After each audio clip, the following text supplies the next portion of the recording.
Hi, it's Leslie Meredith with Breakbulk Events and Media.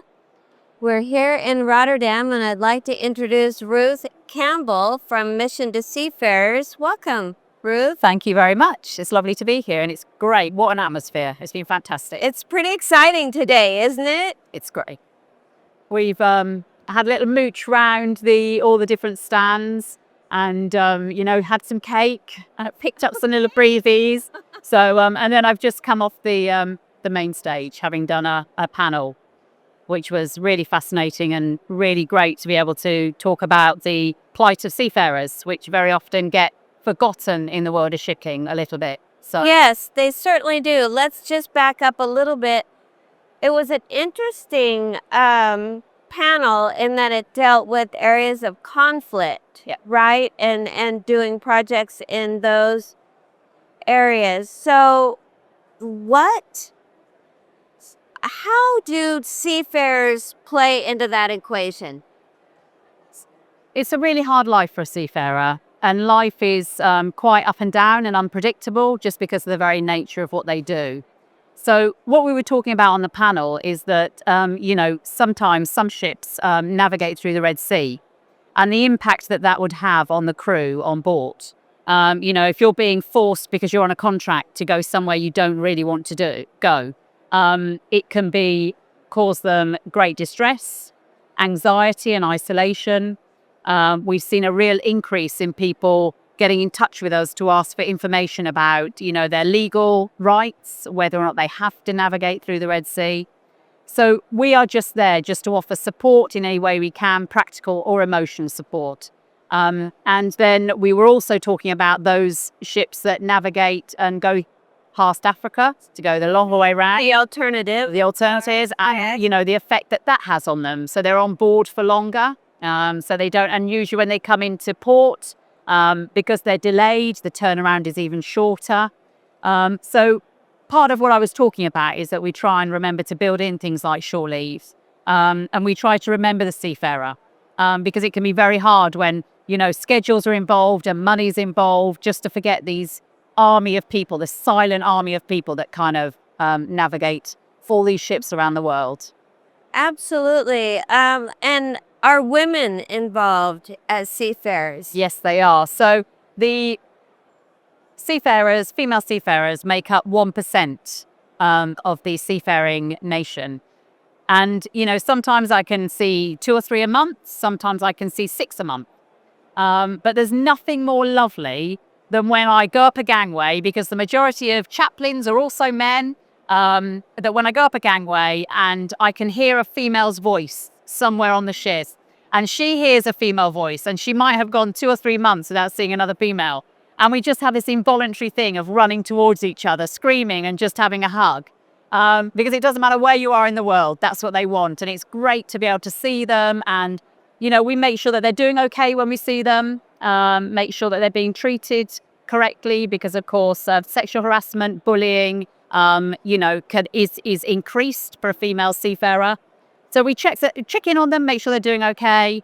But we're also there to be able to offer practical support. So things that people don't think of, like getting their hair cut. Because usually there's somebody that's cutting hair for the men on board the ship, but take them to have their hair cut. They want to have their nails done. Something that just makes them feel feminine when they're walking around in these boiler suits all the time.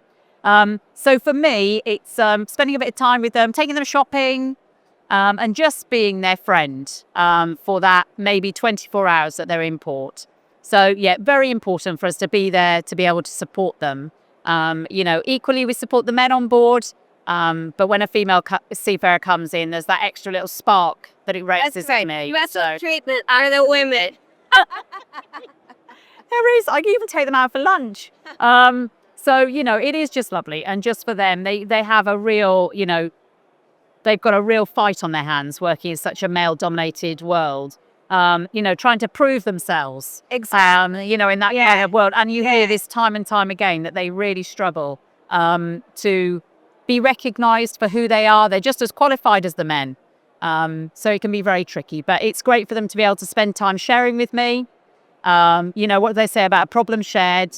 And, to be able to emotionally support. The one thing with female seafarers as well is that they often have families.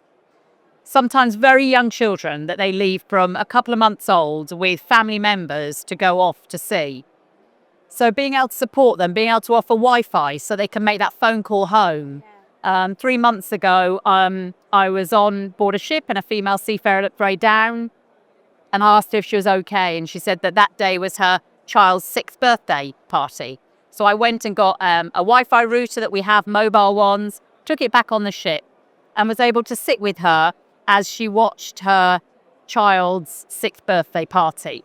And to be there when he blew out the candles and things like that. Those sort of things are really, really precious. And, helps keep that, children, they get used to their parents being away. But that doesn't mean that they don't miss them being at their special school day or their birthday or something like that. So yeah, we're just there to do what we can just to make their lives a little bit happier. Right, absolutely. Now, we have a program here at Breakbulk, Women in Breakbulk. Yes. Yes, that Tina is involved in. I'm wondering, are there any ways that our group is there anything that we can do that would help this mission?